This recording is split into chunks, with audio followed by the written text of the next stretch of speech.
Арсенал деген бұл клуб тарихы терең даңқты, 2004-те жеңілмей АПЛ-ді де алыпты. Биылда шүкір атойсап қуантып жүр ғой халықты. Баварияның да кешегін әкесін біраз танытты. Нойер шығам деп қақпадан картопты байғұс жарыпты. Мадуэке мен Тимбер бар, Мартинелли гол салыпты. Бұл чемпиондардың лигасы әрбір ойыны қауіпті. Қысқасы осы турнирде бір жеңілмеген әлі де Арсенал ғана қалыпты.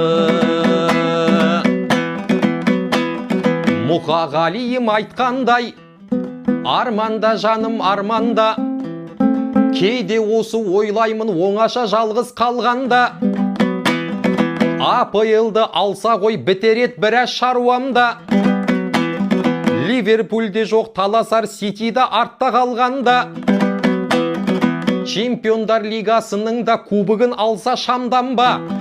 Құлақ тұр халқым әніме, айтып қойайым бәріңе. Требл жасап жатса да таңғалма халқым, таңғалма. Арсеналды да қолдайтын қаншама мықты фандар бар. Анри мен Роберт Пирестен келе жатырған жандар бар. Ал құтты болсын жеңісің, жеңіспен атар таңдар бар. Мен бүгін ерте ұйықтаймын, түсімде үлкен шаруам бар. Қайырлы түн бәріңе, ертең жұмадан қалмаңдар.